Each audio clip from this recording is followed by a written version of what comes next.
95th PAGASA Climate Outlook Forum. So, welcome to our 96th PAGASA Climate Outlook Forum, and thank you for coming on a very short notice. And kung mapapansin nyo po, we are here in Marco Polo. Of course, it is made possible po with our partner from WFP, World Food Program. So let's give a big hand to Team WFP with Miss Ishi here. Thank you. So, marami pa po tayong ibang mapupuntahan. Anyway, so we're expecting a lot today. And we're also very fortunate na nandito po ang ating mga key official. Of course, we would like to welcome Dr. Malano to give his opening remarks. Boss Vic.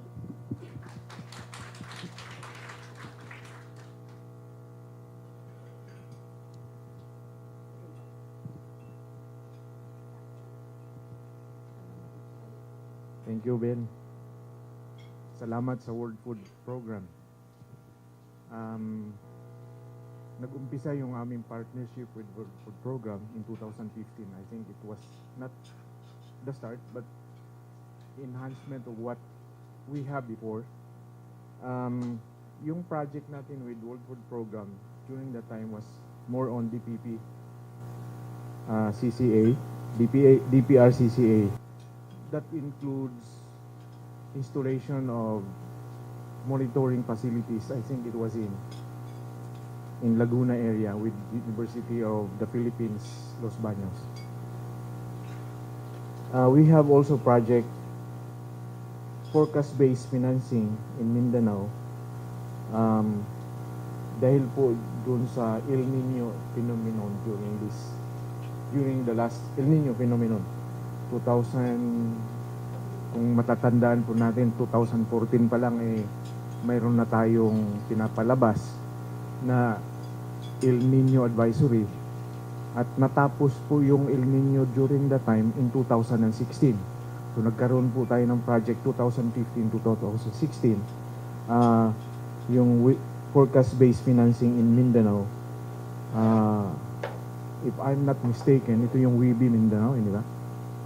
WIBI, tama ba yan? Hindi, iba ito. Mali ako.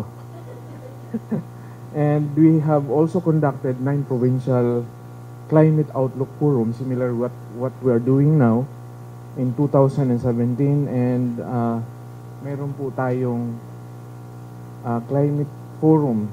One will be in Cebu and the other one will be in Davao on November 26 and 29 respectively.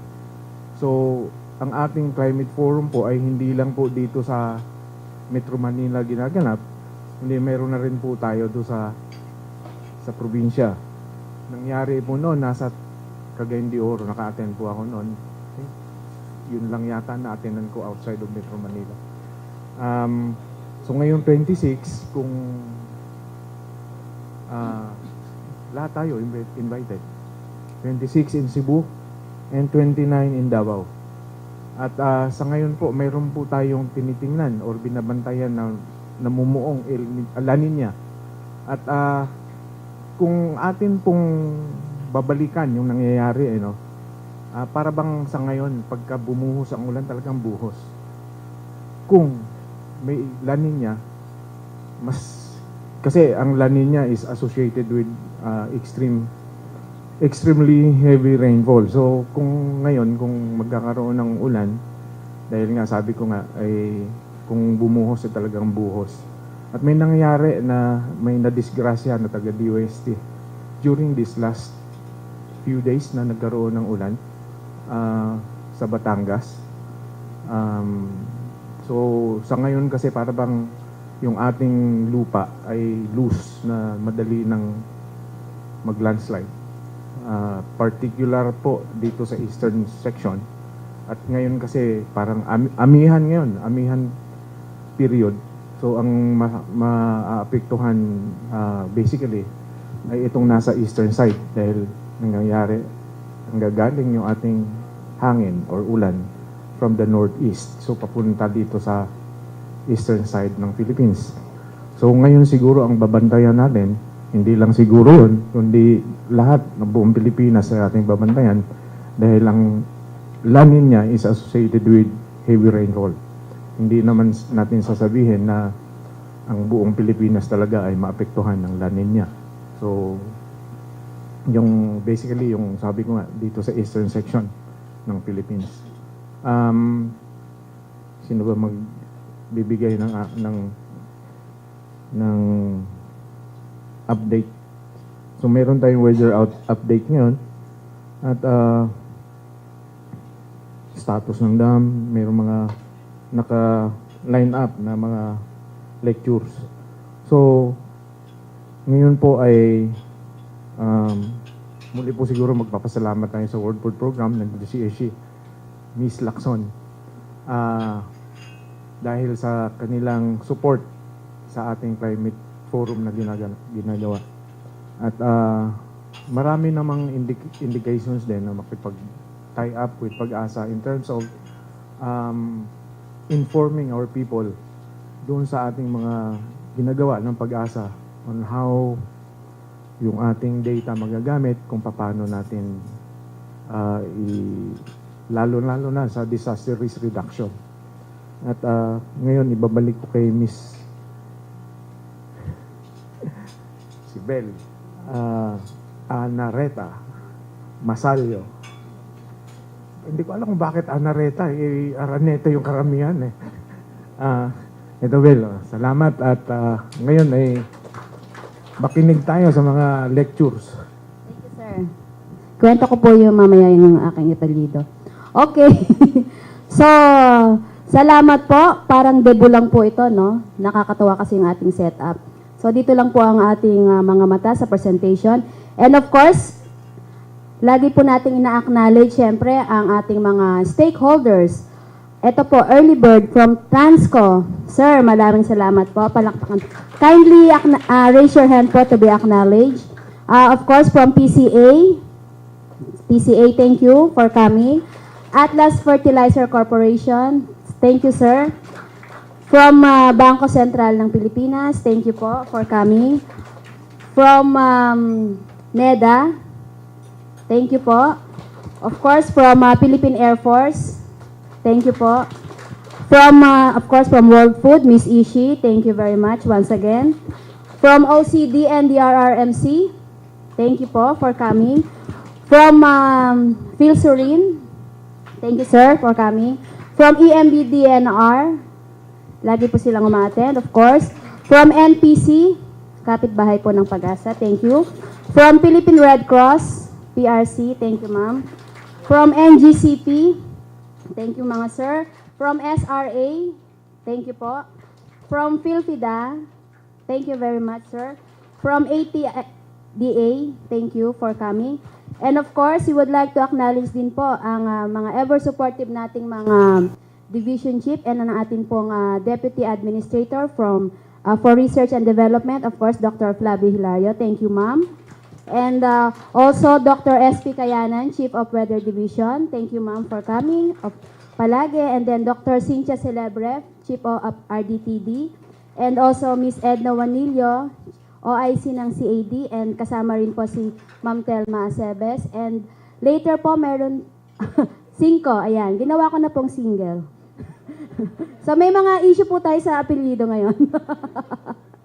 So, once again, para lang po pampasiglap, let's clap our hands po. Of course, welcome to the 96 PAGASA Climate Outlook Forum. And without further ado, let's give you the weather forecast, weather outlook for 5 days. So, we're calling, gagawin ko ng doktor. Mr. Robert Sawi. Sir? Okay, thank you.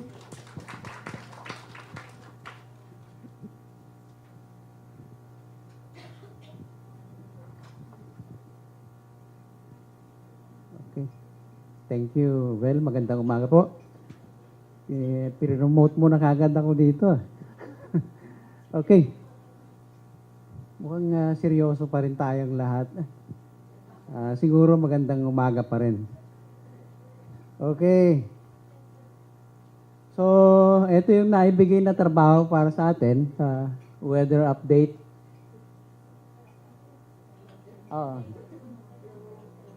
Okay. Sorry. Minadali ito eh. Ito po yung sa latest satellite at 7:10 kaninang umaga po. So makikita natin sa kapaligiran ng Pilipinas, halos wala pa rin except this one. And ito po yung axis ng tinatawag nating ITCZ or Intertropical Converging Zone. Medyo mababa na po. Although if there is any cyclonic or LPA na dadaan man dito sa east of Mindanao, definitely ito may chances na tumaas yung axis ng ITCZ. But for now, ang ina-expect natin na magiging weather system in the coming days ay yung pagbaba ng frontal system na nandito pa sa itaas ng Pilipinas. So for the NWP output na ginagamit po, this is mamayang gabi at 8 o'clock. So makikita na natin na existing o prevailing yung northeasterly flow. Then yung binabanggit natin kanina na ITCZ ay nandito na po. So ang expected na magiging weather system that will affect most parts of northern Luzon ay yung pagbaba ng tinatawag nating tail end of a cold front. So although for now ay good weather pa rin, but beginning late today until I think Friday or Saturday, dahil dun sa pagbaba ng tail end na yan, maapektuhan yung karamihang bahagi ng Eastern Luzon na binabanggit nga ng ating administrator kanina. Although, if this system ay tuloy-tuloy na bumaba, susunod niyan yung amihan naman. So, ang trend is, bababa yung tail end, then amihan yung susunod, then tail end ulit. Ganun po yung trending.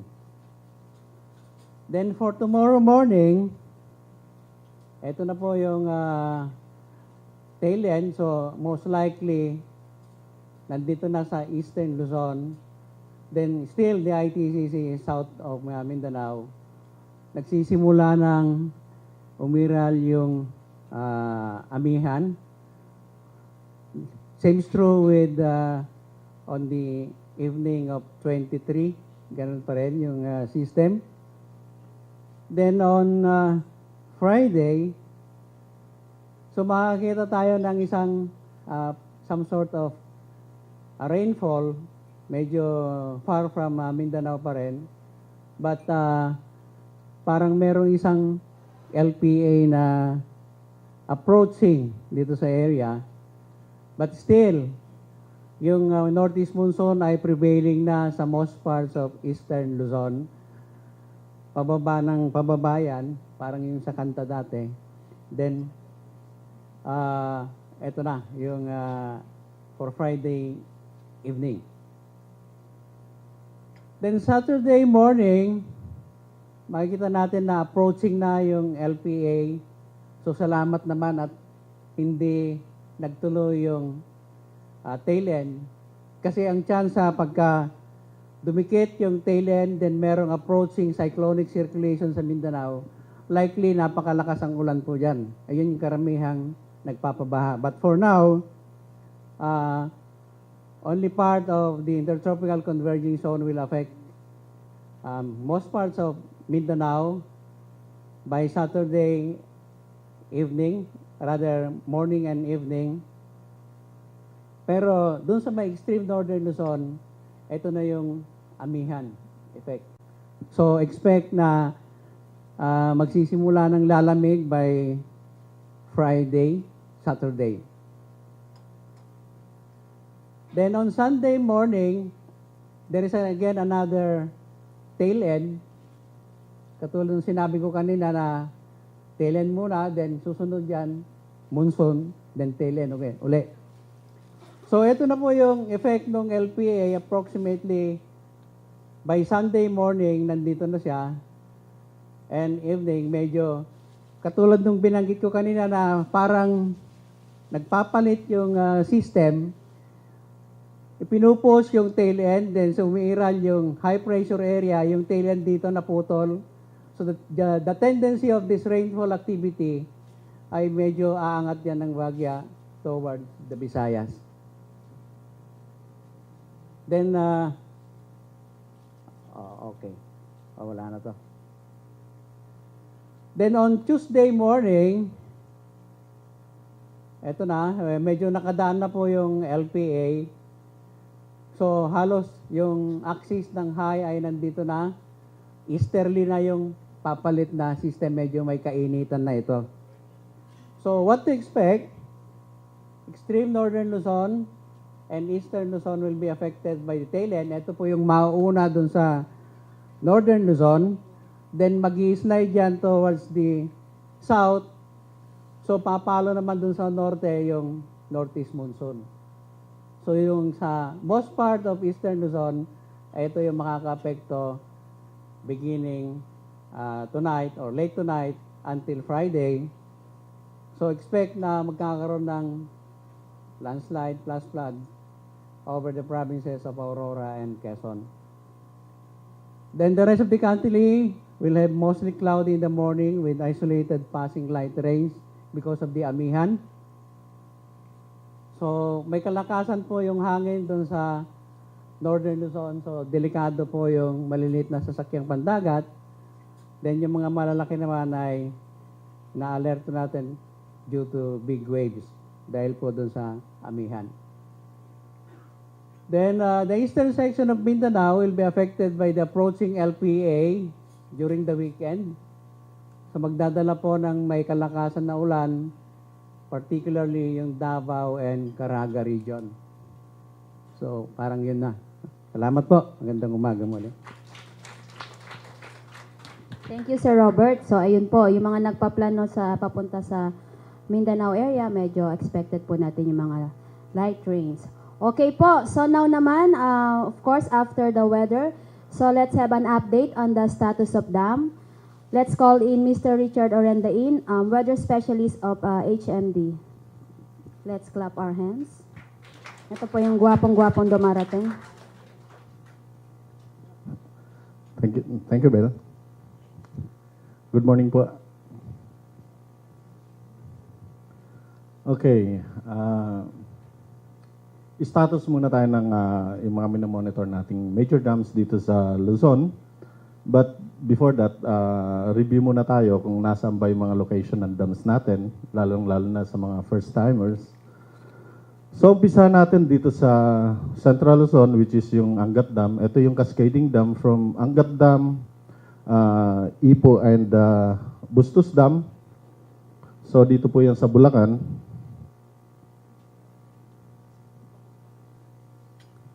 Medyo malabo ng konti. So ito po yung Angat Dam, and then yung Ipo Dam, and then yung Bustos Dam nandito po. Dito po yan along Angat River. And then dito naman po sa Nueva Ecija, which is yung sako po ito ng Pampanga River Basin. Sa basin po niya is itong Pantabangan Dam. Ito po sa Nueva Ecija. And then yung cascading dam din dito po sa from Itugon Benguet, which is the Ambuklaw and Binga Dam, down to San Roque in Pangasinan. And then yung pinakamalaking watershed dito po sa Isabela, which is yung Magat Dam. So ang pinaka-downstream nito is papunta po ng Apari. So update po muna tayo kaninang alas 6 ng umaga. Si Angat Dam is 208.25 meters and kailangan niya pa ng at least 135 millimeters of rainfall to reach 210 meters elevation, which is yung normal high water level. And then yung Ipo Dam is 101.01 meters ang elevation niya. And ang normal high water level niya is 101. Although medyo mataas siya ng konti, bahagya lang po siyang mataas doon sa normal high water level. But then, hindi po natin pwedeng pakawalan ng tubig na yan dahil nga po medyo mababa pa rin yung lamesa dam. And ang Buklaw Dam is 751.04 meters and ang normal high water level niya is 752. Binga Dam is 569.3. Ang normal high water level niya is 575 and malaki po yung idinagdag niya kaninang umaga which is 1.05 meters po ang itinaas ng Binga Dam. And San Roque is 274.78 meters. So medyo bahagya po siyang bumaba ng 99 cm and ang normal high water level niya is 280. So medyo 5 metro na lang po para umabot siya ng 280. And kailangan niya pa rin ng at least 1,075 millimeters of rainfall bago po ito umabot ng 280. Medyo malaki. Ito po yung 39 days po na tuloy-tuloy na pag-ulan. So kahit sabihin natin na 5 millimeters of rainfall per day, kung itotal natin for 39 days starting tomorrow, kung ito ang kinalabasan niya, aabot po ito ng 280. And Pantabangan is 205.09 ang elevation niya sa ngayon. And normal high water level is 221 and at least 1,543 millimeters of rainfall ang kailangan niya. Samantalang dito sa Magat Dam, 190.08 and itinaas na natin to sa 193 yung normal high water level and before is 190 meters yung normal high niya. Kailangan po natin mag-ipon ng tubig dito sa Magat Dam dahil nga po medyo taniman na, lalong-lalo na ngayong December. So itinaas na po muna natin to hanggang dry season po. So 62 millimeters of rainfall ang kailangan niya para mapuno po itong Magat Dam. So comparing doon sa unit hydrograph nga, ito po yung 4 years, simula po noong 2014 hanggang 2017, makikita natin yung trend. For Angat Dam, so halos pagdating dito sa December, second week or third week ng December, nagre-release po itong Magat Dam. For information po, 4 na taon na po itong nagre-release kada December. So natatandaan ko po ito dahil parati po akong duty nito, lalong-lalo na Pasko. Nasa opisina po kami, nagtatawagan ng taga NPC dahil nga po dito sa napakalaking tubig na inilalabas ng Angat Dam during December. And then sa San Roque, so masyadong mababa ang San Roque sa ngayon. Dapat by October, medyo punong-puno na itong San Roque. But then, dahil nga po sa napakababa, matagal na napakababa ang elevation ng San Roque from May hanggang July. So ngayon lang po siya umaangat. And mahina rin yung inflow from Ambuklaw and Binga Dam, kaya po napakababa ng elevation ng San Roque sa ngayon. But then, well, makikita natin po mamaya, ipapaliwanag ko po kung paano po mapuno itong San Roque Dam. Samantalang dito sa Pantabangan Dam, bihira po itong mag-release, bihira po itong mapuno. So yung trend niya halos the same from 2013 hanggang yung latest nga po, yung black. So halos parehas lang yung trend. Tumataas siya hanggang December and then by January, medyo pababa na dahil nga po medyo mahina na yung mga pag-ulan within the watershed ng Pantabangan. And then dito naman po sa Magat, so kung makikita natin, ito po yung black ang Magat Dam. From the start talagang napakataas na ng elevation ng Magat Dam and sunod-sunod na po yung release ng Magat Dam. So ito po yung malaking pagkakaiba dito sa trend niya dahil napakataas po ng mga pag-ulan within the watershed ng Magat Dam. Kahit na po southwest monsoon, hinahagi po yung watershed ng Magat Dam. So lalong-lalo na po ngayong northeast na tayo, mas sapul po itong Magat Dam watershed. Kaya po, anytime po itong Magat Dam, pwede pong mapuno. Yung assessment level natin by December 31, so sa katapusan po ng December, based on forecast ending December, ito po from CLIMS, ito po yung forecast nila, 371.9 millimeters of rainfall. Ito lang po yung tatanggapin ng Angat Dam watershed.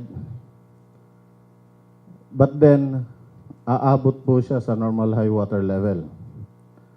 Hindi pa po kasama dyan yung inflow from Umiray Dam. Samantalang, and may dam allocation siya, estimated dam allocation of 80 cubic meter per second. Samantalang dito sa San Roque Dam, 130.7 millimeters of rainfall. Isinama ko na po dito yung computation from Binga Ambuklaw Dam, pero very minimal lang po, 200 cubic meter per second ang inilagay kong inflow from Binga Ambuklaw Dam. Ang outcome niya is 278 meters elevation pagdating po ng December 31.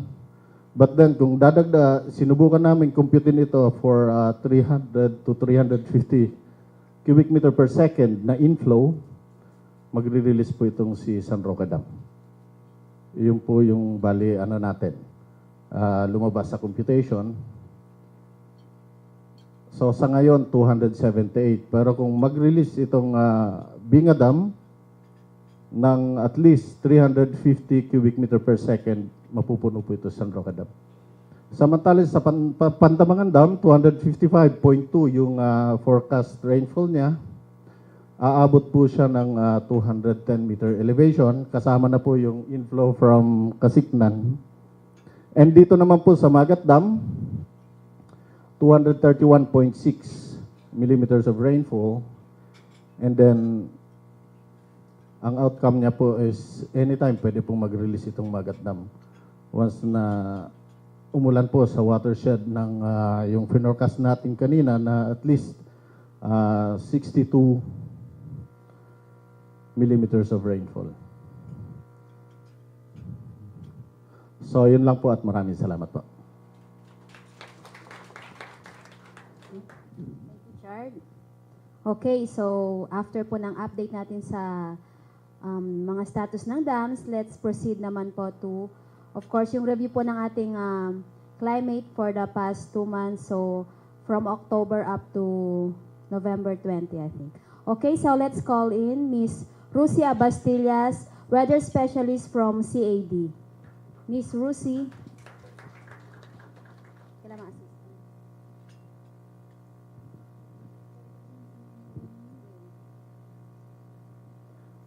Good morning po ulit sa lahat. So for the review of the climate conditions for October up to November 20, so this will be the outline of my presentation. The recent ENSO condition, then the weather systems that affected the country for October to November 20, then the assessment for rainfall, tropical cyclones and temperature, and summary.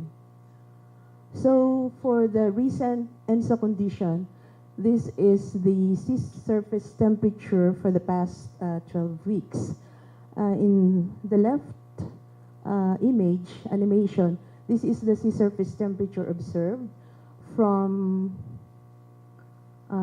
August up to November 15. So we could see here that the western section of the Pacific, the tropical Pacific, is about 29 to 30 degrees Celsius, whereas in the central Pacific, the central and equatorial Pacific, shows cooler temperatures, which is about 25 to 20 degrees Celsius.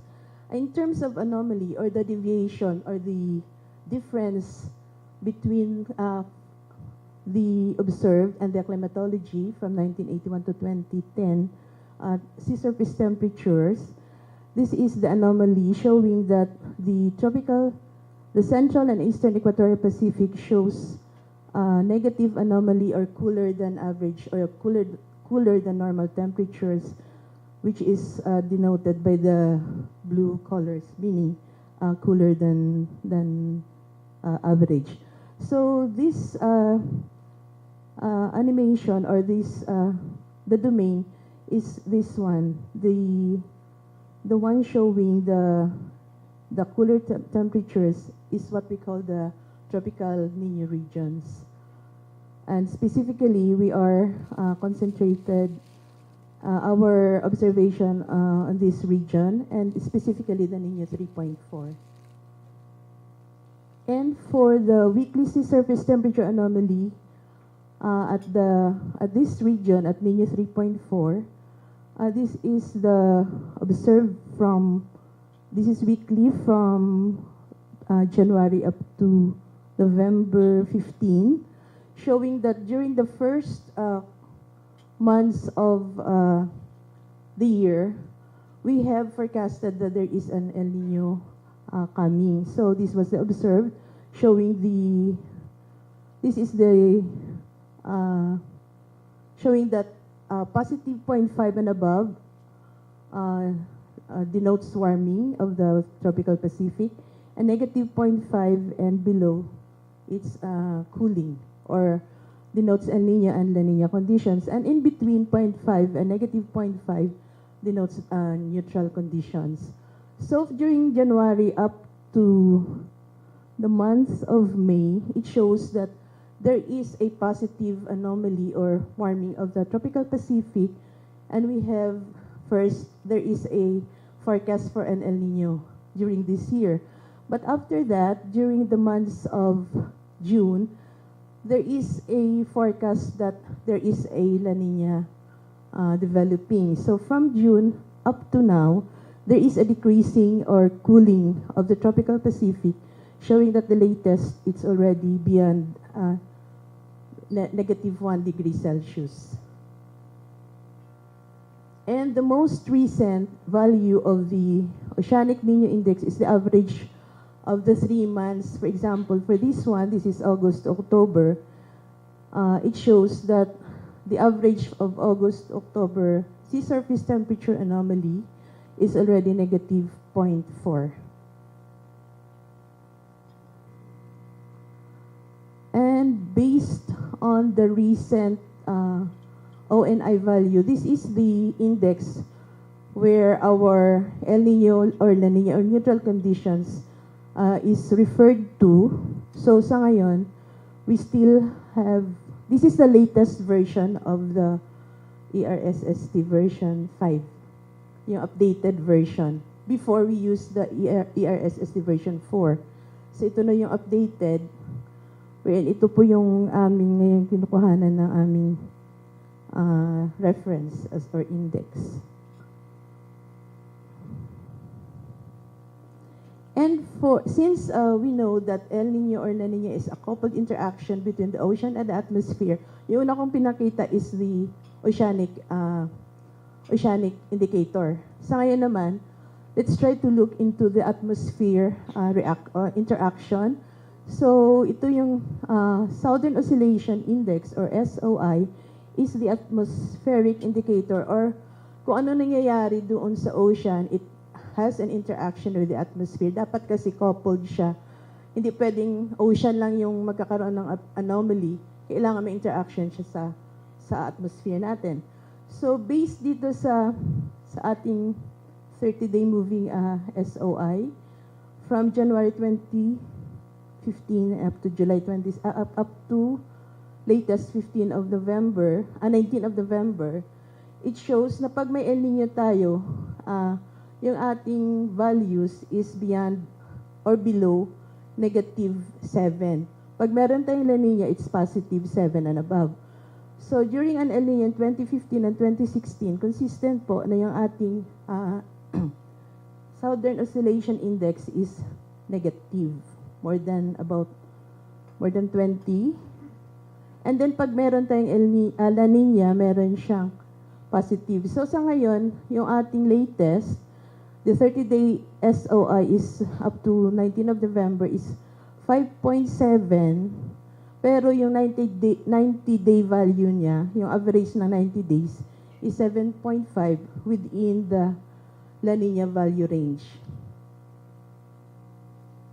So our Pag-asa and Solar System sa ngayon ay meron tayong La Nina Watch, which will later i-explain ni Ms. Ana. So, sa aming last na monthly climate assessment and outlook, nakalagay na doon yung aming La Nina watch, meaning na meron nating binabantayang La Nina. Okay? And so the weather systems that affected the country from October to November, so yung southwest monsoon natin, nag-terminate na siya noong October 11. Ibig sabihin, noong October 11, pawala na yung ating habagat. And then yung ating northeast monsoon, nag-onset na siya noong October 27. And then we have low pressure areas, severe thunderstorms, and reach of high pressure areas, intertropical convergence zone, and the tail end of the cold front. It affects the country, and yun po ang mga weather systems na ito na nagbigay po sa atin ng mga ulan.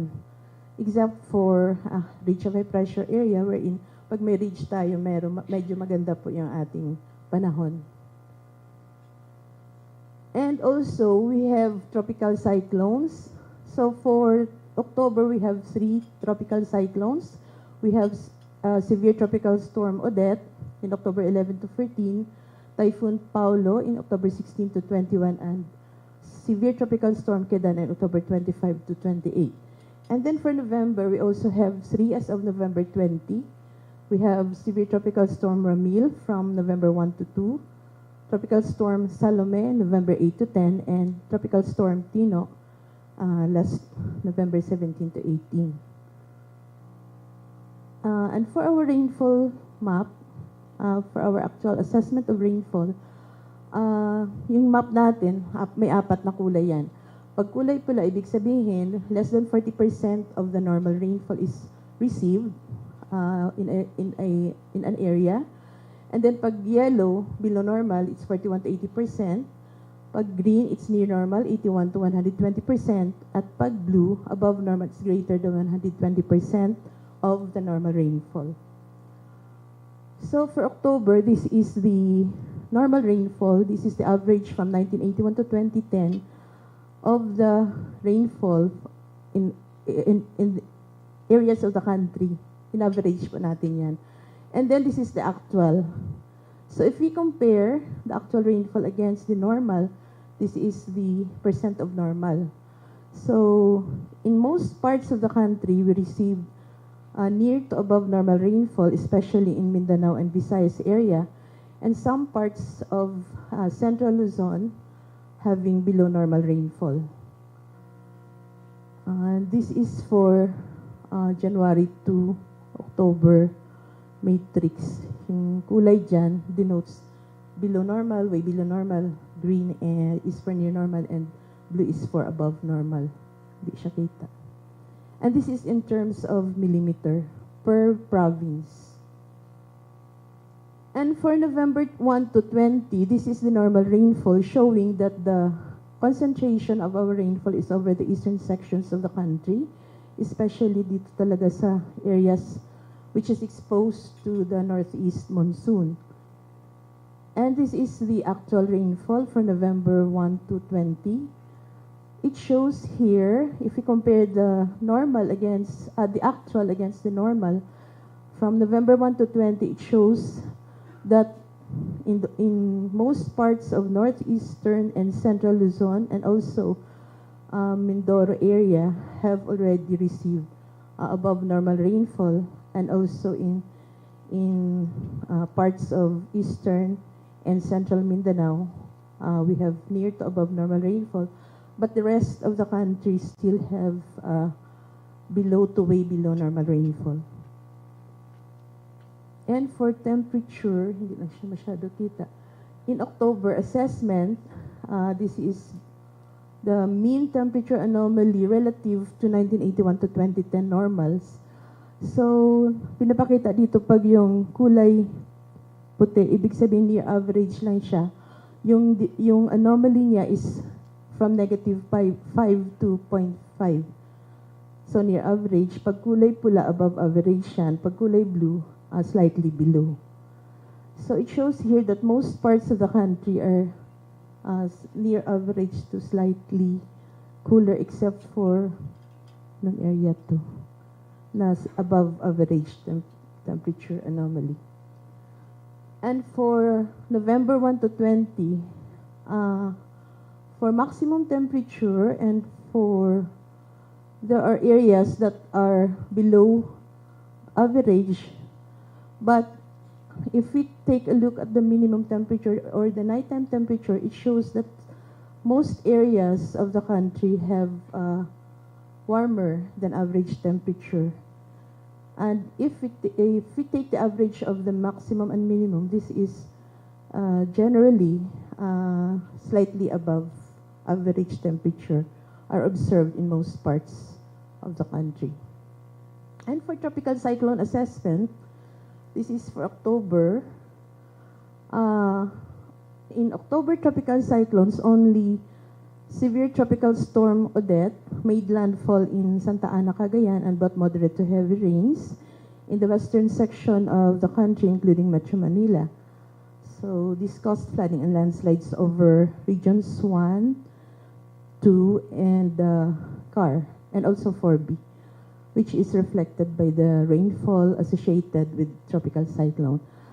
And for Polo, hindi siya naglandfall, but because of this is a strong tropical cyclone at matagal siya, yung mga pag-uulan dito sa Visayas, sa western section, and also in Zamboanga, is due to, kasi wala na siyang habagat noon, yung malaki yung kanyang rainfall bands, ito yung nagkakaroon ng pag-uulan dito, yung westerly component ng tropical cyclone.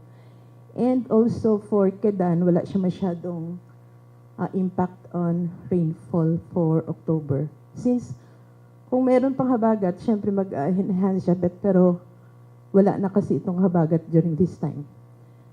And for the track, ito po yung normal track ng tropical cyclone during October. So, nagpa-follow naman siya sa normal tracks. And for November, na tropical cyclones, so ito po yung mga tracks, mostly, nag-start or nag-umpisa yung ating tropical cyclone from a low pressure area. And then, nang nandito na siya sa kalupaan, tsaka siya nagiging tropical cyclone. For November 1 to 2, we have severe tropical storm Ramil, na nandito na siya. Ito yung track niya.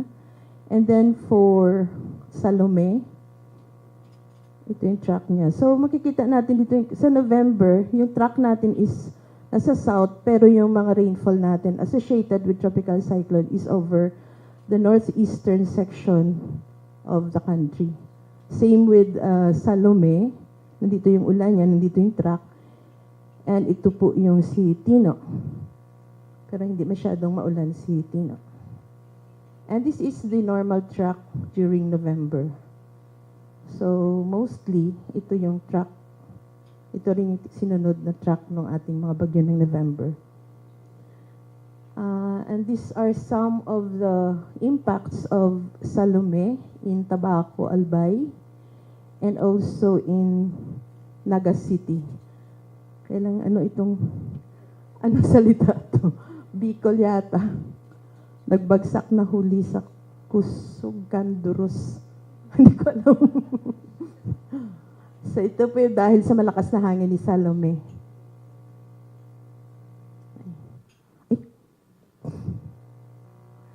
And for also this is associated with Salome na may gumuhong pader sa Quezon City.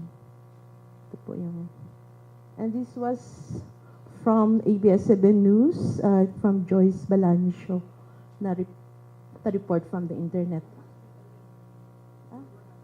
Hospital. Okay. So for the tropical cyclone verification from our forecast and the actual, so ito po yung forecast natin ng tropical cyclone and this was the actual.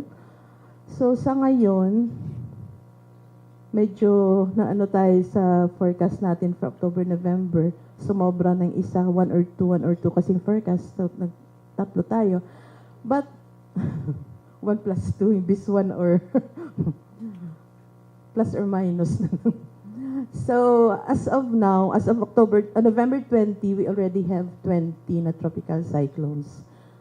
So, kota na tayo. Sana meron, wala ng December. And this is the average tropical cyclone frequency from 1948 to 2016. So talagang maraming bagyo is during the months of July, August, September up to October nga. So marami tayong bagyo ng September lang, pero July. So ito yung average from 1948 to 2016. So for summary,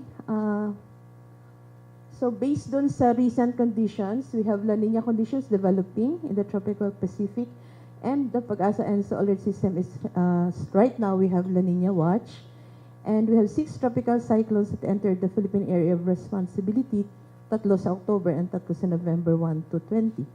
And for the rainfall assessment, yung October natin is generally near to above normal in most parts of the country except for some areas in Car and Pangasinan, Nueva Ecija, which experience below normal rainfall conditions. And for November 1 to 20, generally near to above normal in most parts of northeastern and central Luzon, Mindoro area, and eastern and central Mindanao, well, way below normal over the rest of the country. And for temperature, generally in October, near to slightly warmer than average. And from November 1 to 20, generally slightly warmer than average air temperatures observed in most parts of the country. And, hindi. Mamaya na lang, kung may magtanong. Ito yung ginagamit namin, yung sinusunod namin na operational definition ng El Nino or La Nina is based sa NOAA, sa Climate Prediction Center.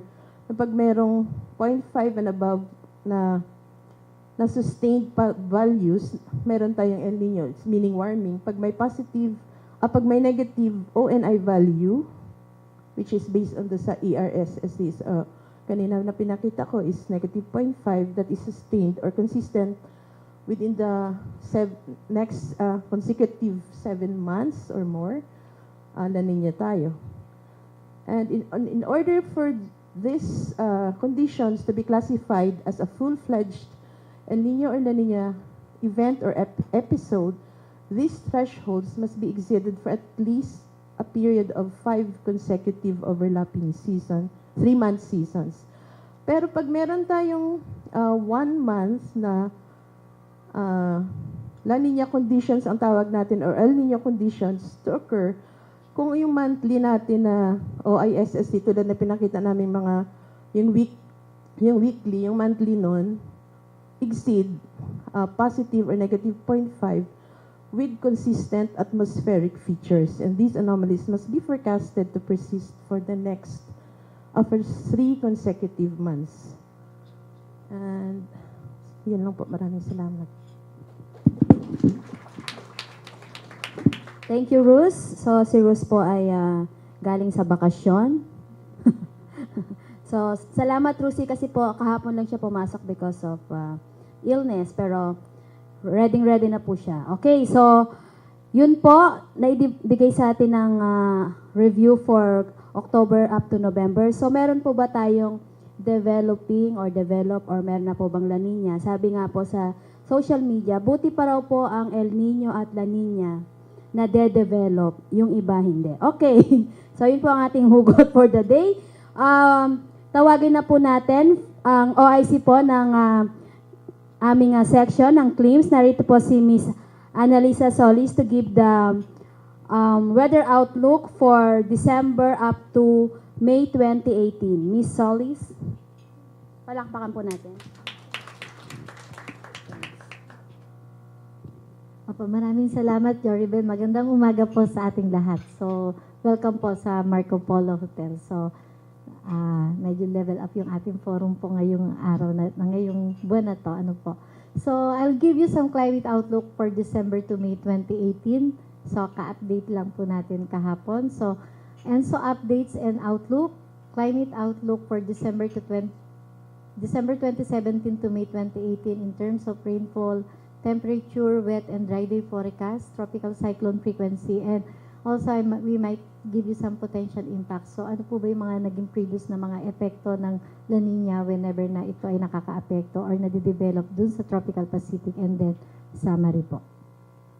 So, ito yung pinakita po kanina ni Lucy na during the last 4 weeks, so yung tinatawag po nating sea surface temperature anomaly, nag-extend up to this dateline. At kung titingnan po or babalikan natin yung previous forum natin last October, so as high as negative 0.5 lang po yung kanyang cooling or sea surface temperature anomaly.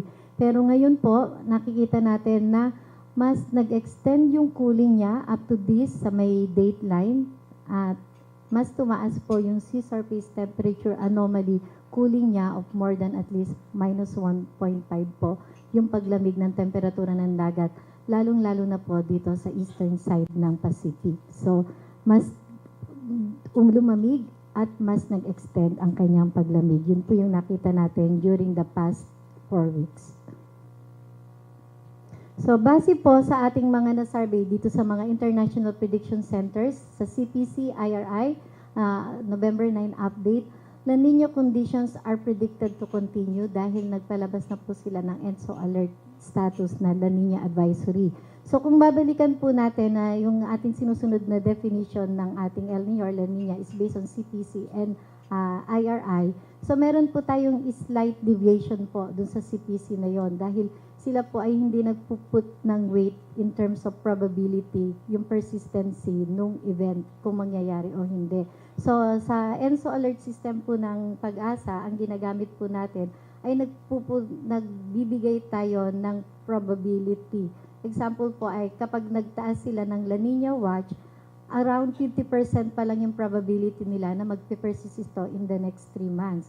So, sa atin po, slightly nagdi-deviate tayo dun sa probability na yon na at least more than 60% or 65% dahil lalong-lalo na po ito, nagpapakita siya ng napaka-weak na signal. So, we need to deviate dun sa mga yon dahil minsan po, at least yung 50%, minsan hindi po siya natutuloy. Kagaya po ng forecast nila, probability forecast last May, na pinorecast nila na merong El Nino pero hindi naman po natuloy. So yun po yung tinitingnan natin kung bakit nag-deviate tayo natin in terms of chances or probability of having El Nino. Kaya nauna silang nag-issue ng La Nina advisory. Sa BOM po, so ang minomonitor po nila is still Nino 3.4. Ang ENSO alert system naman po nila from La Nina Watch, La Nina Alert, and La Nina Advisory. So, iba rin po yung kanilang alert system dahil meron silang La Nina alert level at may binibigay din po silang mga probabilities of how to pronounce La Nina watch, advisory, and alert. At ang kinoconsider po nilang La Nina threshold dito is minus 0.8 degrees centigrade na sea surface temperature anomaly. So, medyo mas cooler than minus 0.3 dun sa usual po na minus 0.5 SST anomaly. Dito naman po sa Tokyo Climate Center, so Japan, so Nino 3 region po yung tinitingnan nila. Below normal Nino 3 SST and other common features of past La Nina events persisted in October. So ibig sabihin po, may nakikita na rin po silang persistency of heavy La Nina to persist in the next coming months. But it is more likely, around 60%, the continuation of these features until boreal winter, so ito po yung October, November, December, January, TJF winter, will meet Japan's definition of La Nina event, although it is possible, so may still 40% po silang ibinibigay na uncertainty that the criteria will not be met.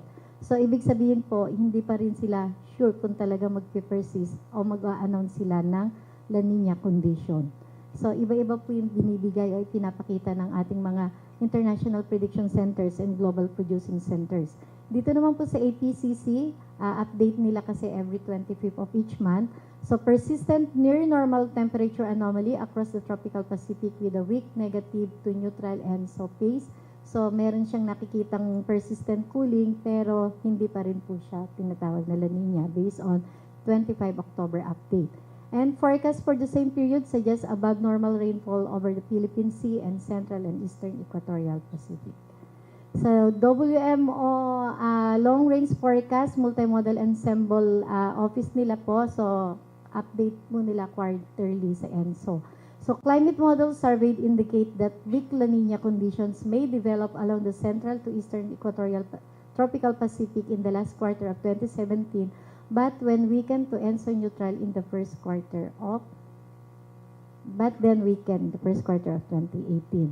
So based po dun sa lahat ng mga global advisories na nasurvey ng Pag-asa, Pag-asa could come up with general statement, weak La Nina developing. If it forms, it is not expected to last beyond March 2018, but varying impacts may occur.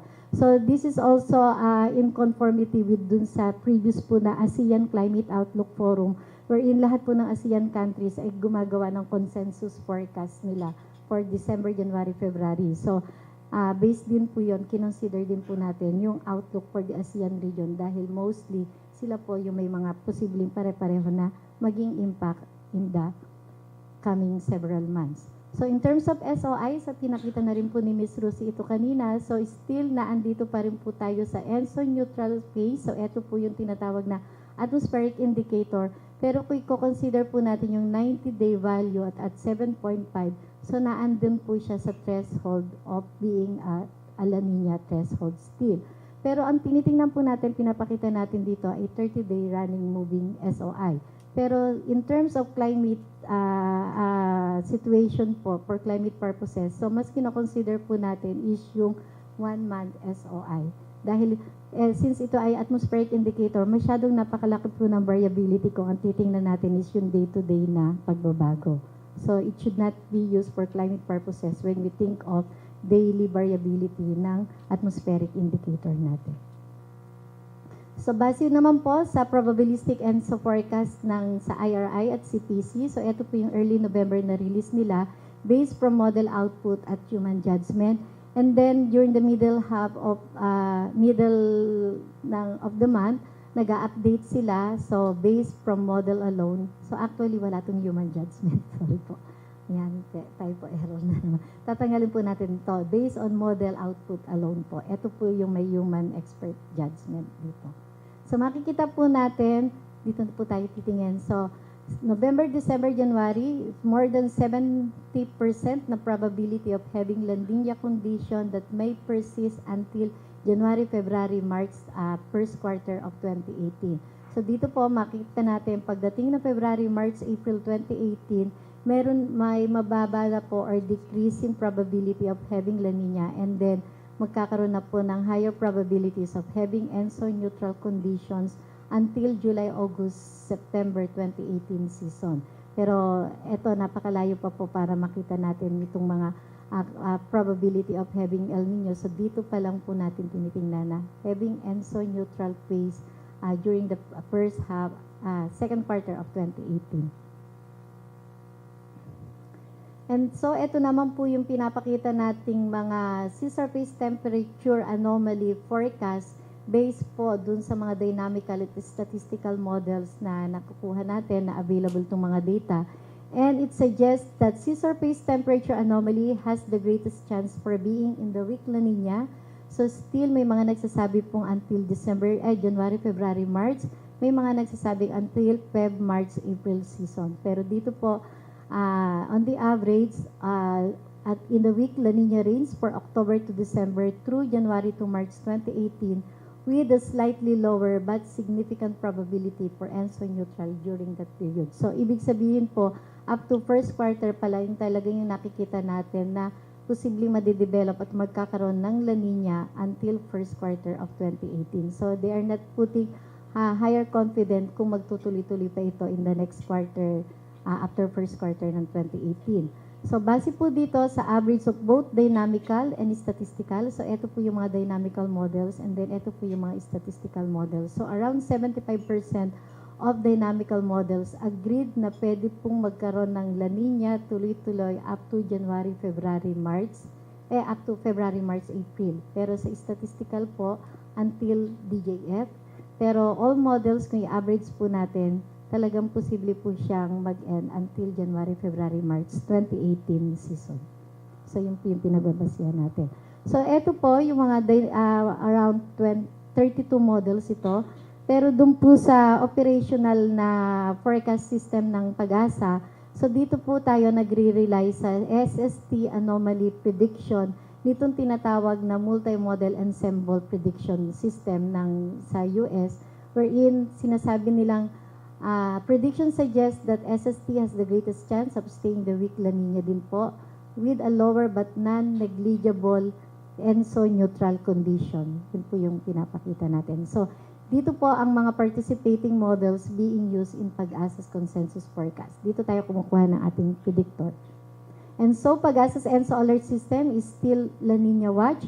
So, meaning there is an indication that some of the typical precursors of an event are in place and it may be upgraded to La Nina advisory in the next monthly update. Dahil pag nagkakaroon po tayo ng update or advisory, yung monthly climate assessment and outlook, nire-release po natin yun first week of each month. So, kung magre-release po tayo by December ng assessment and outlook natin, so we might upgrade it to La Nina advisory, indicating that La Nina has sets in, na andito na. So, kapag La Nina advisory na po yung pinalabas ng PAGASA, tsaka natin masasabi, may La Nina na. Ayun po. And so, La Nina watch pa rin po tayo. So, mga ilang araw na lang po. So, titingnan pa rin natin. So, is back-to-back La Nina unusual or not? So, binalikan po natin to, na-discuss natin to during September forum. So, meron na pong mga occurrences ng back-to-back La Nina. So, 5 times since 1950. 54 to 55, 55 to 56, 70, 71, 71, 72. And then, ito po, 73, 75, 98, 99. So, hindi na po siya unusual, although at least may 5 cases during the past 50, 72 years. Tama ba? 62 years po, up to 2017. 67, opo, ayun. So, ayan. So, possible din po. So, ito po yun. Ito. And also, kung titingnan naman po natin kung ano po yung magiging likely condition nitong weak La Nina if ever na matuloy, pwede po natin i-consider yung 2005, 2006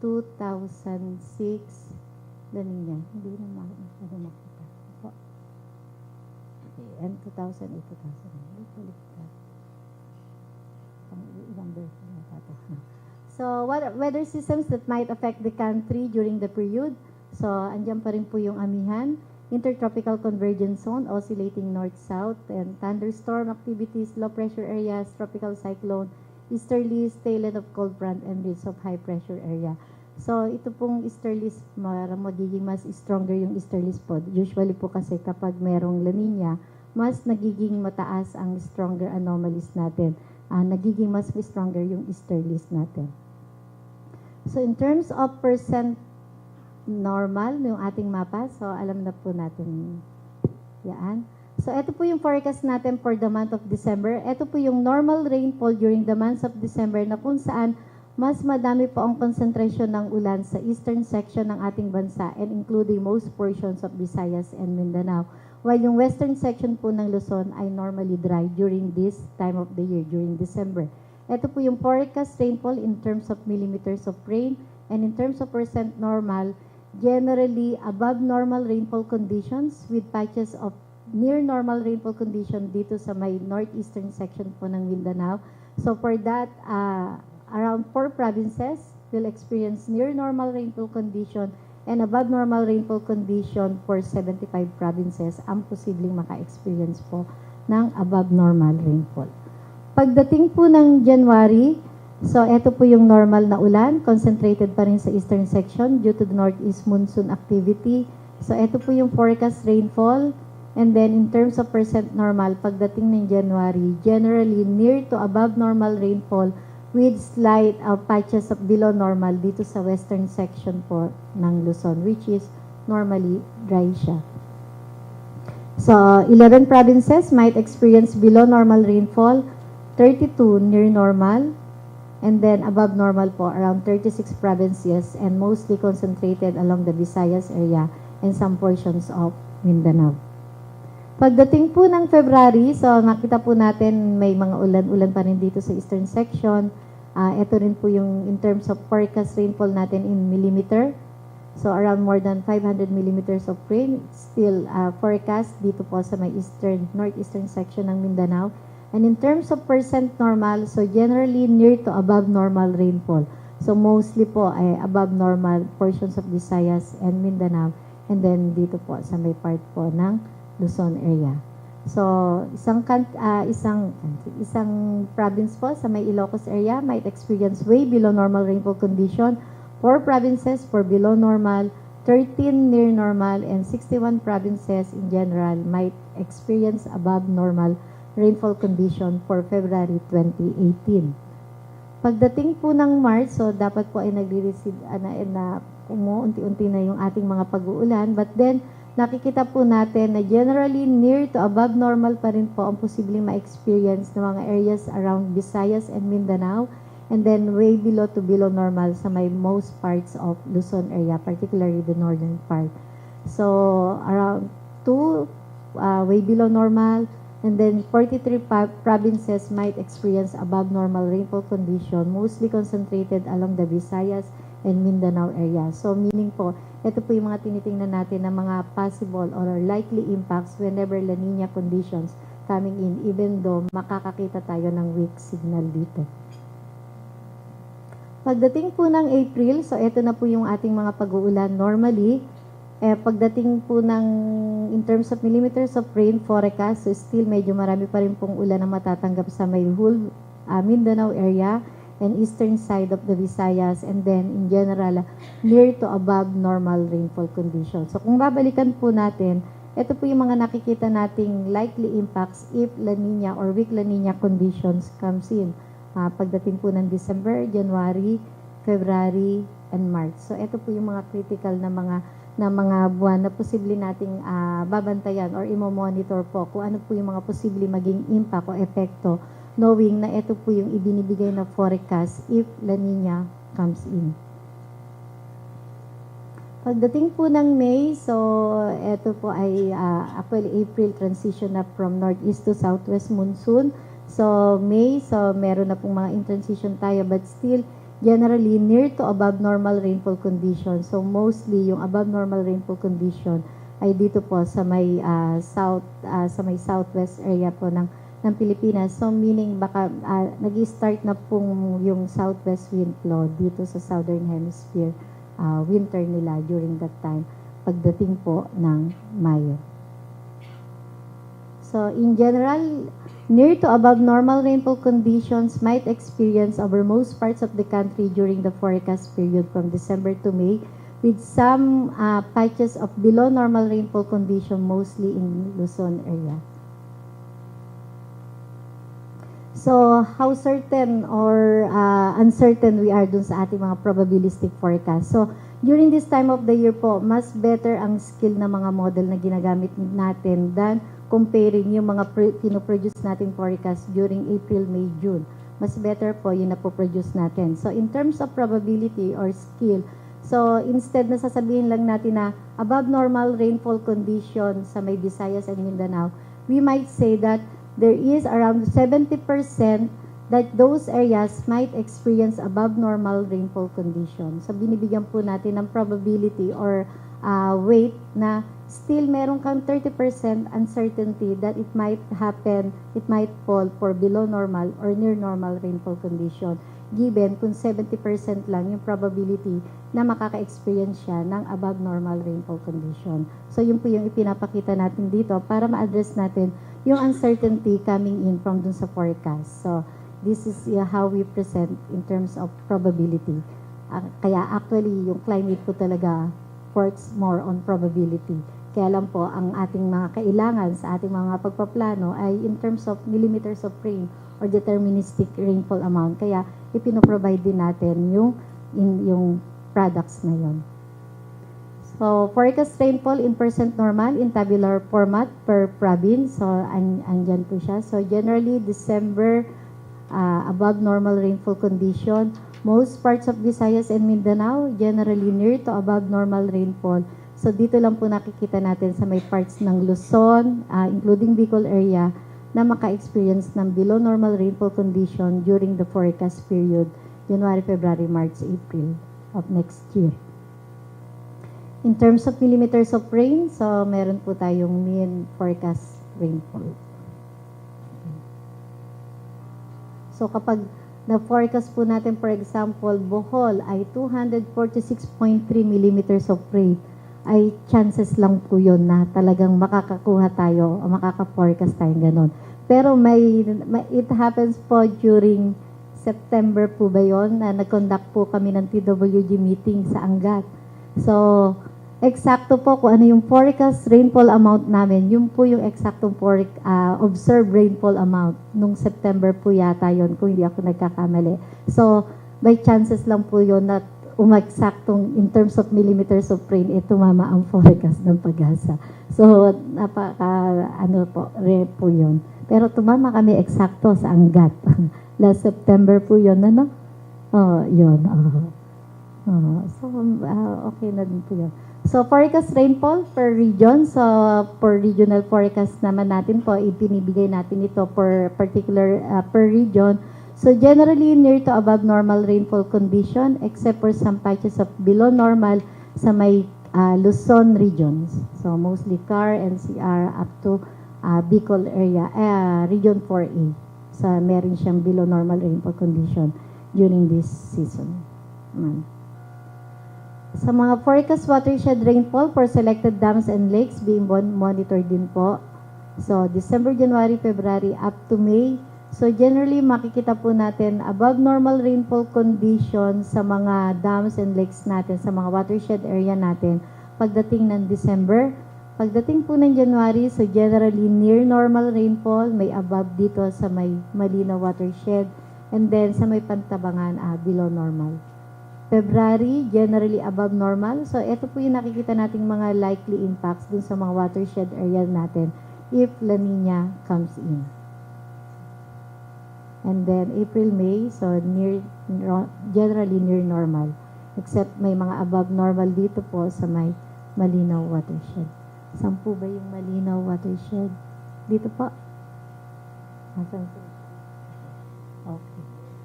Okay. So, for selected dam areas, so nagpo-provide din po tayo ng forecast sa selected dam areas from December to May 2018. So, generally above normal dito sa December and at February. So, may makikita tayong near normal rainfall conditions in general yung rest of the forecast period dito sa mga selected dam areas natin. Selected river basin. So, sa Luzon and Mindanao. So, sa January na po namin sisimulan na ibigay yung forecast ng river basin dun sa natitirang isang river basin sa Visayas. May isa pong river basin sa Visayas. So, sa January na po natin sisimulan na i-provide din yung river basin forecast dun sa may Visayas area. Alam po natin may isang river basin doon na pwede po natin i-provide ng forecast. So, generally, above normal rainfall condition for December, near with below normal rainfall dito po sa mga Luzon river basins natin during the months of January and February.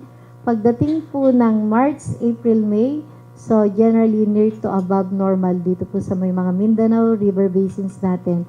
And then meron pong mga below to way below normal during forecast period sa March dito po sa mga Luzon river basins natin. And the rest of the forecast period generally near normal po. Temperature, ayun. So, ano po ba yung posible maging implikasyon ng temperatura sa temperatura natin considering na meron tayong amihan na nararamdaman natin ang mga lamig paminsan-minsan, no, given na may posibilidad na La Nina. So, ito po yung forecast nating temperature for December to March 2018. So, makikita po natin na slightly warmer than average yung mga areas po na nakikita natin dito. Particularly sa may Southern Luzon, Bicol area, in some portions of Mindanao during December. Tapos January ay slightly near average and slightly cooler than average dito po sa mga extreme Northern Luzon. So meaning po ay idodominate pa rin po yung northeast monsoon or paglamig dulot ng amihan dito sa may northern part of Luzon until March. But then pagdating po ng April at May, may nakikita po tayong warmer than average to slightly warmer than average na forecast na temperature sa may Luzon area. Pagdating po ng May 2018. Extreme temperature, ano po ba yung posible nating kung pupunta tayo ng Baguio, pagdating ng Pebrero, pwede natin pong maramdaman ang 9.1 degrees centigrade. So ito po yung nakita nating pinakamalamig na temperatura na posible nating maranasan during the forecast period pagdating ng February dito po sa mountainous areas of Luzon that represents yung station natin sa Baguio. So ito po yung nakikita nating forecast, mga around 9.1 yung posible nating ang pinakamalamig pong temperatura dito ay around 6.4 na na-record. So medyo hindi pa rin siya yung pinakamalamig na posible nating maranasan dito. Wet day forecast. A wet day is defined as a day with greater than or equal to 1 millimeters of rain. So, yung nakita po natin ng mga brown shades dyan, yung po yung mga bilang ng mga araw na mas kokonti ang araw na may ulan, at yung pong mga green to blue shades po, yung po yung mga araw na mas marami ang araw na may ulan.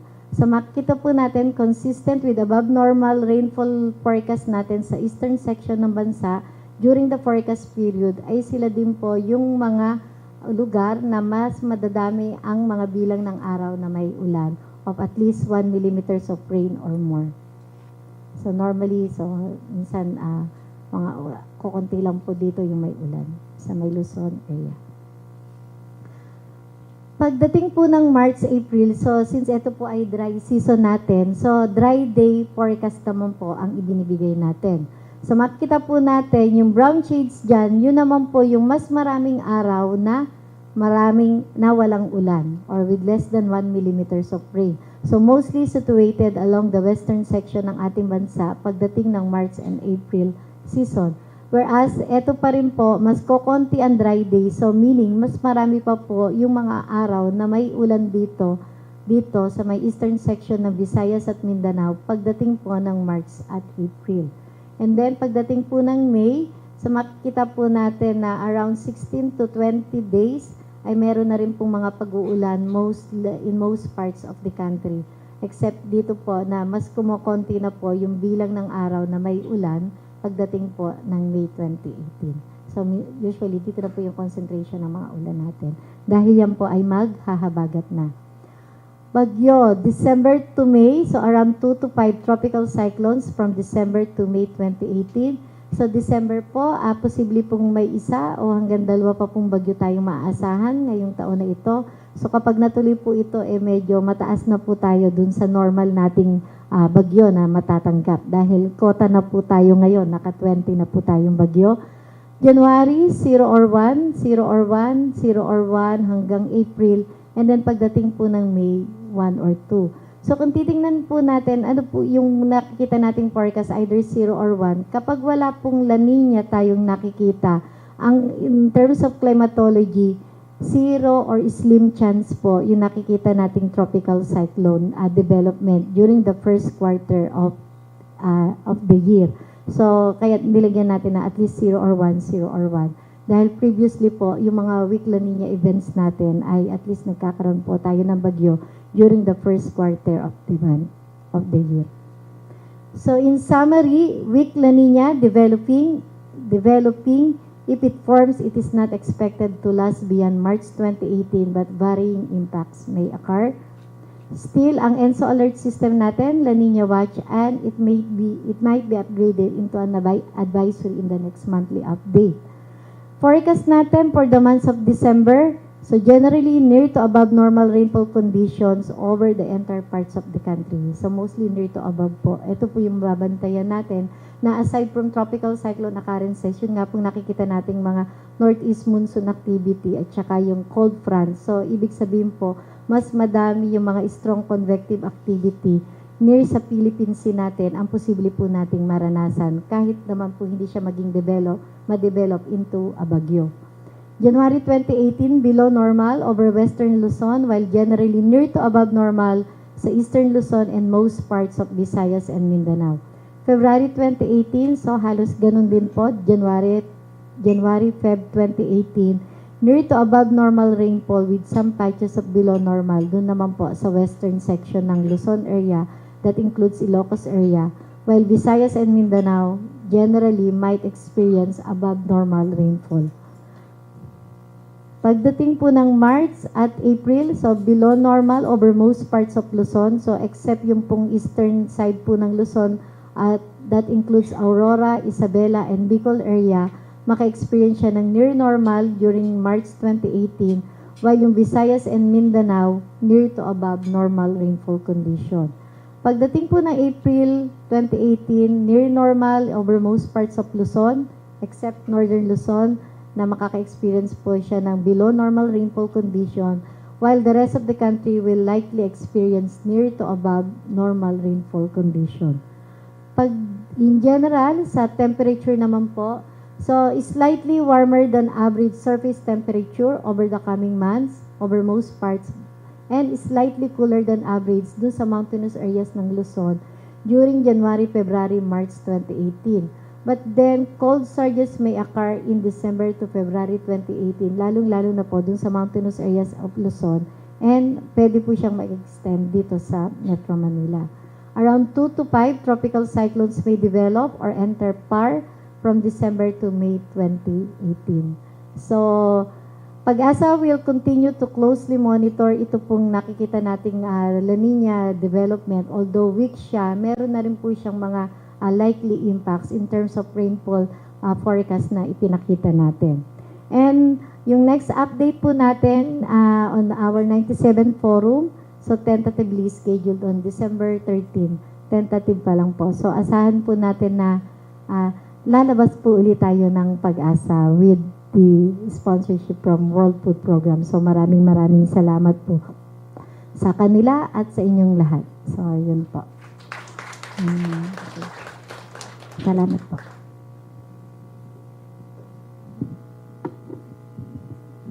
Okay, thank you, Miss Anna. So there you have it. Yun ating pong forecast from December up to May 2018. Before po tayo mag-proceed sa ating special lecture, we have a special lecture po. So we'd like to acknowledge po our stakeholder from NFA. NFA, thank you very much po mga ma'am for coming. Salamat po. And now, we are very lucky po na we have the special lecture. Ito po nanggaling po dahil sa request noong last October 20 na forum na may nag-request po ng climate projection. So, nandito po ang ating representative from the ES section. So, si Dr. Marcelino Villaferte to give po the special lecture on climate projection. Doc Mar.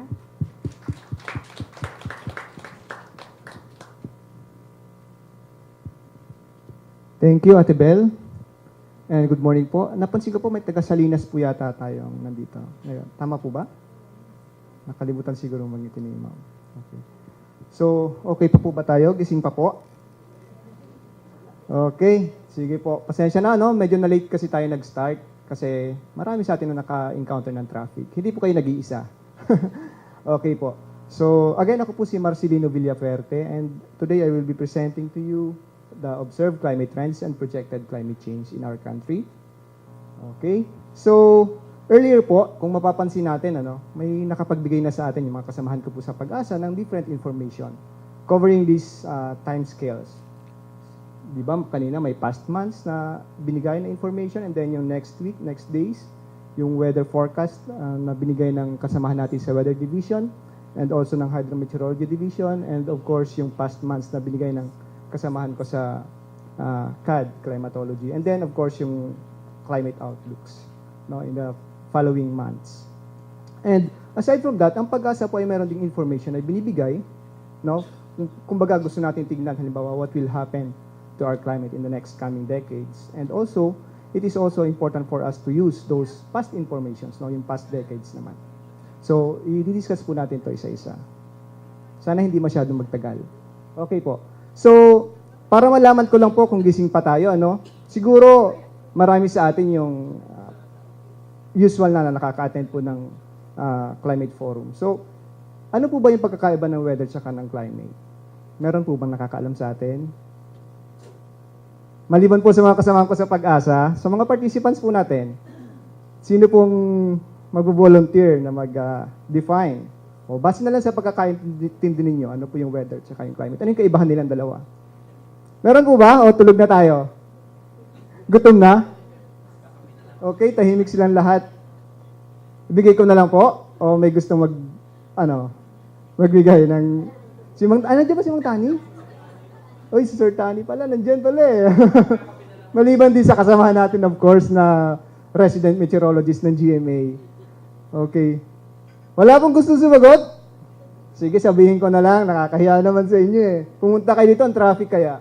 Okay, so ito po yung example ng weather. Ito po yung definition niya. It is a specific meteorological event or condition that happens over a period of hours or a few days. So kanina po, yung pinakita ng kasamahan ko sa weather division, di ba yung forecast niya is in the coming days. Ngayon, ganito po yung example niya, no?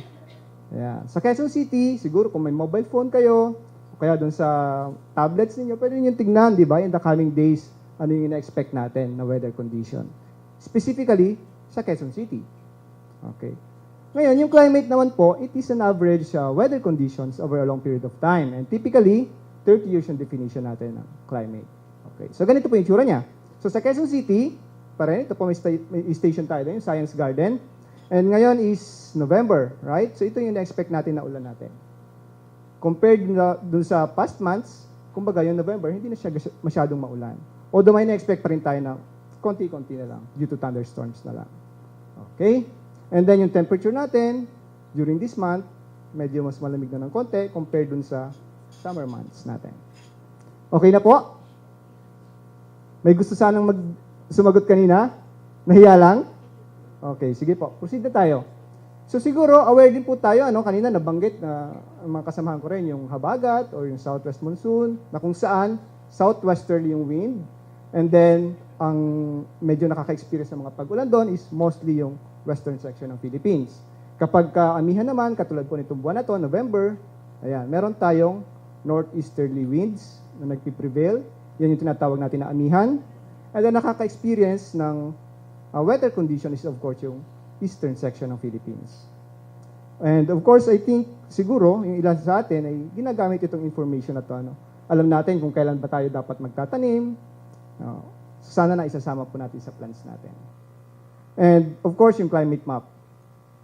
Okay po. And of course, kanina nabanggit na rin yung, di ba meron tayong La Nina Watch ngayon. So ganito po, actually banggitin ko lang din po, actually ang layo natin dun sa Central Equatorial Pacific.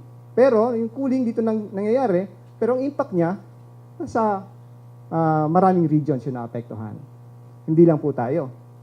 Kung titingnan natin siya, ito yung several regions na naapektuhan. Of course, kapag ka El Nino, ito yung Philippines, hindi masyadong define, kasi maliit yung region natin. So yung Philippines actually, kapag ka El Nino, drier condition ang experience natin. Pero sa ibang lugar, wetter condition naman yung experience nila. Halimbawa sa eastern coast ng US.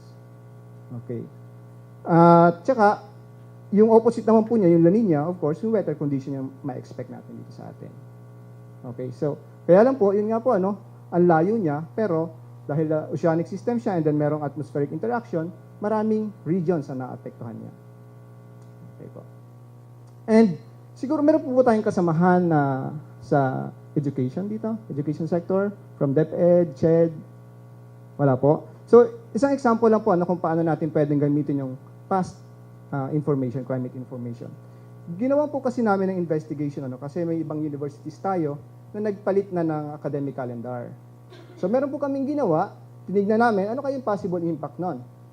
Maapektuhan ba yung school activities with such shifting of the academic calendar? So, ito po yung academic calendar na luma, nag-start ng June and then mag-graduate sila ng natatapos until March. And then ito yung bagong academic calendar, nag-start ng August and then natatapos ng June or ng May, end of May. And then tinignan po natin, halimbawa sa type 1 region, kasama po ang Metro Manila, tinignan natin kailan ba nag-o-occur yung masyadong maiinit na araw. Kumbaga extremely hot days. So nag-o-occur siya actually during April and May, na kung saan tatama dun sa school days na ng bagong academic calendar. So, yun yung possible na maaaring maapektuhan yung school activities. Okay. And another example naman po, of course, hindi lang yung downside. Meron din siya, of course, na good side din naman. So, with the shifting of the academic calendar, actually yung luma, mas marami tayong tropical cyclones na na-experience. Pero with the new one, fewer tropical cyclones na ma-experience. Of course, we could translate that into fewer cancellations of classes due to tropical cyclone occurrence. So, okay po. Ngayon, natapos na po ako dun sa past na climate information. Ano po. And I think, siguro familiar tayo dun sa term na climate change. Familiar po ba tayo? Lahat? Tahimik po lahat, ha? Okay, sige po. So, ganito na lang po, ano? I-define natin ano ba yung climate change. Okay. May dalawang definition po actually ng climate change. Una, yung dinefine ni IPCC, Intergovernmental Panel on Climate Change. Sabi niya, any change in climate over time, whether due to natural variability or as a result of human activity. And then, si UNFCCC naman, nag-define din siya. It refers to a change of climate that is attributed directly or indirectly to human activity. Pero may dalawa pong halos kapareho, no? Ito po yung change in climate, and then meron pong related sa human activities. Okay? So, ganito po, ang sabi nung sa recent report ng IPCC, it is extremely likely that human influence has been the dominant cause of the observed warming since the mid-20th century. So kung titingnan po, merong model simulations na ginawa, kapag tinignan natin, ito yung observation po ng global mean temperature. And then kapag hindi natin kinonsider yung human activities, ganito lang dapat yung ini-expect na change in temperature. Almost close to zero. Pero kapag kinonsider natin yung human activities, mas lumalapit siya dun sa na-observe na warming ng global mean temperature. So, ibig sabihin po nun, na-influensyahan natin yung climate, no? So, with our activities, tayo yung usually na nakapag-cause ng warming. Okay po. And, ano ba yung activities na yon? So, kasama po doon yung deforestation, and then emissions ng different greenhouse gases, including yung pagpunta natin dito sa venue. So, kasama po tayo sa nakakapag-contribute ng greenhouse gases na kung saan nakakapag-warm ng global mean temperature. Okay. And ganito po actually, way back in 2016, last year, sabi po, ito yung record high. So, since 1880, yung 2016 is the warmest in the record ng global mean temperature. Okay. So, siguro sinasabi nyo, globally naman yun eh. Naapektuhan ba tayo? May na-observe ba tayo dito sa atin, sa Philippines? Tingnan po natin. So, trinay po namin i-analyze yung na-observe natin gamit yung mga station data natin. So, based on our analysis, no, pag tinignan po natin yung mean temperature ng Philippines, from 1951 up to 2015, we observe a warming trend of about 0.1 degrees Celsius per decade. Tingnan din natin yung minimum temperature. Ito siya. Actually, mas abrupt yung kanyang pag-increase ng temperature, minimum temperature. And then ito naman yung maximum temperature, about 0.05 degrees Celsius per decade. Okay. So, hindi lang po yung global yung naapektuhan, no? Meron din, of course, ng local influences.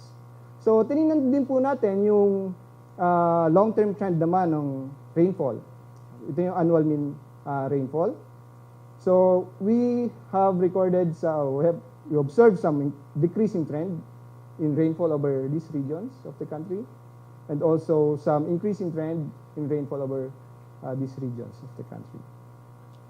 And also, even if we look at the seasonal rainfall, we have observed some increasing and decreasing trends in rainfall.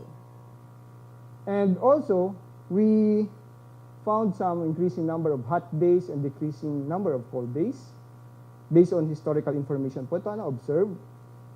And also, some increasing frequency of extreme rainfall. This is analyzed from 1951 to 2010. So, there are some areas wherein we observe increasing intensity in rainfall and also increasing frequency of extreme rainfall events. Okay. And also, yung tropical cyclones.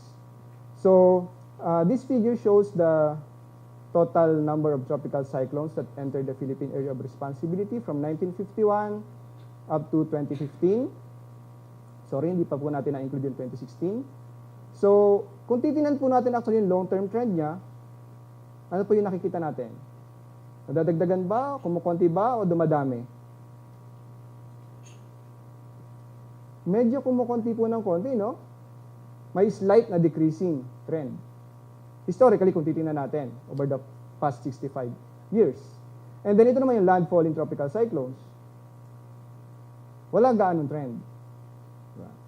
Pero kung titingnan po natin, halimbawa yung tropical cyclones na nag-exceed ng 170 kilometers per hour yung maximum sustained wind speed.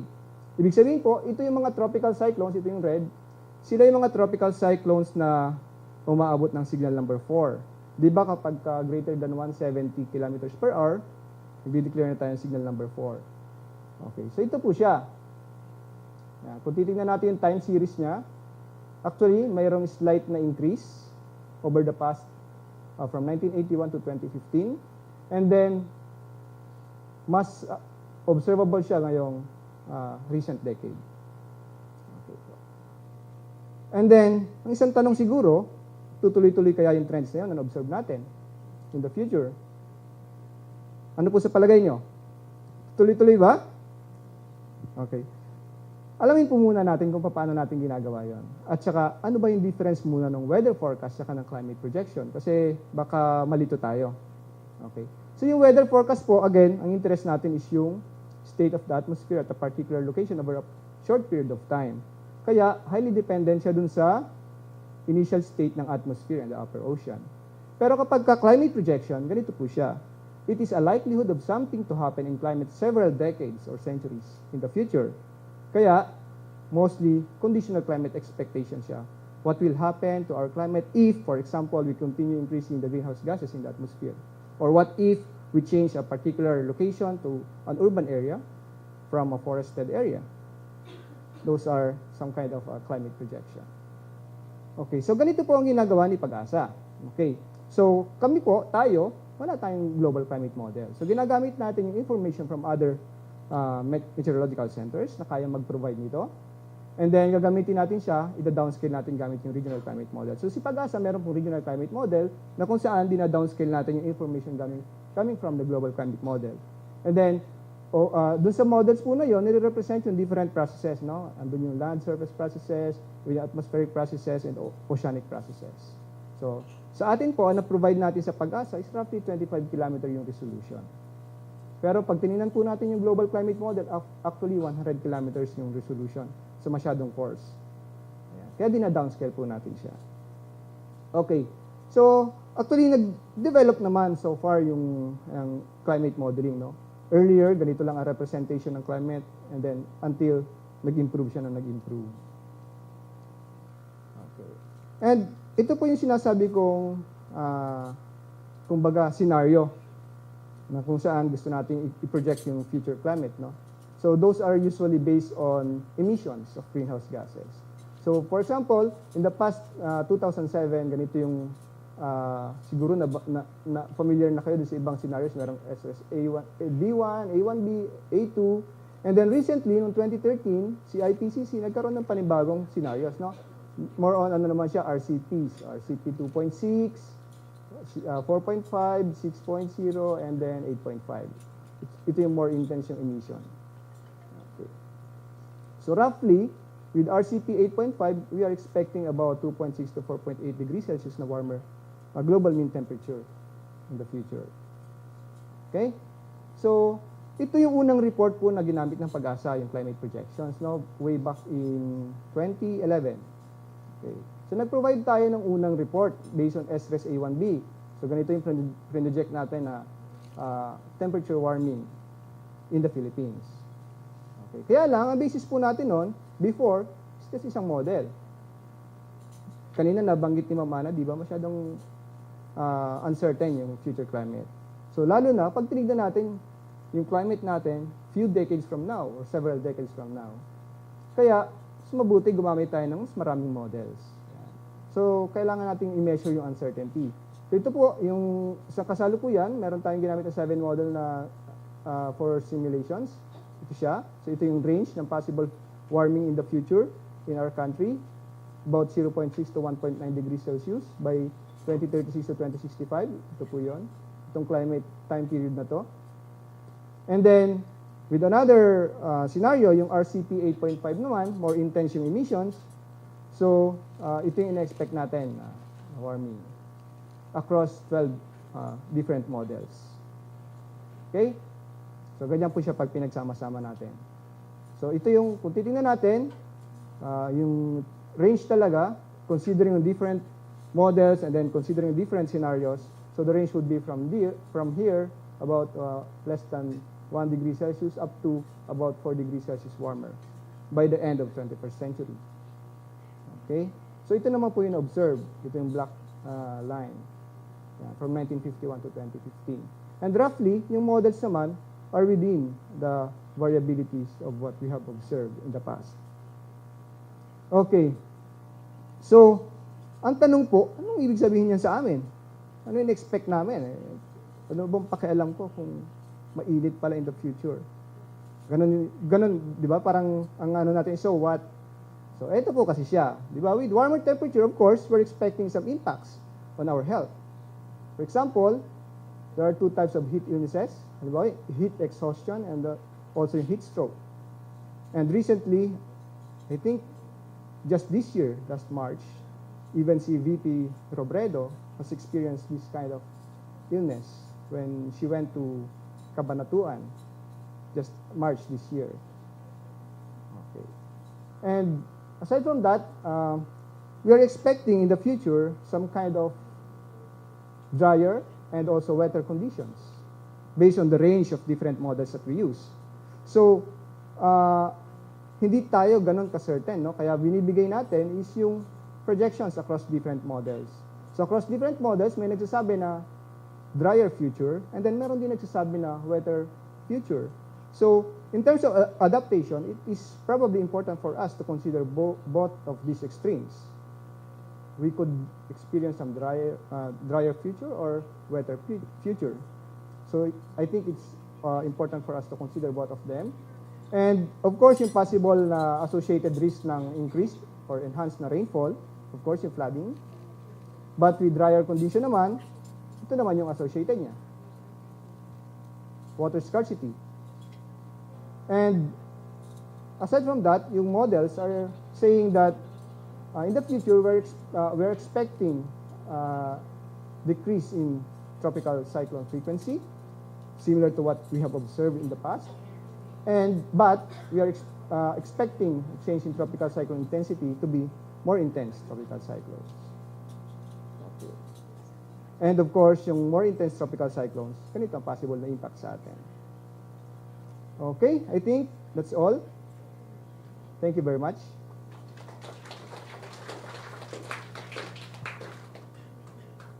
Okay, thank you, Doc Mar. So, ayun po, naibigay niya po sa atin yung climate trends po dito sa Philippines. And sayang wala po si Salinas, no, na nag-request. Ulitin na lang po niya ulit. Okay, so at this point, meron po tayong open forum, syempre. Yun pong ating lunch will be served, will be sa labas po later. So, buffet po siya. So, sineset up lang po yung mga utensils na gagamitin. Okay, may I call in Miss Cherry Jane Cada for the open forum. Miss Cherry Jane. Palakpakan po natin, nagulat siya.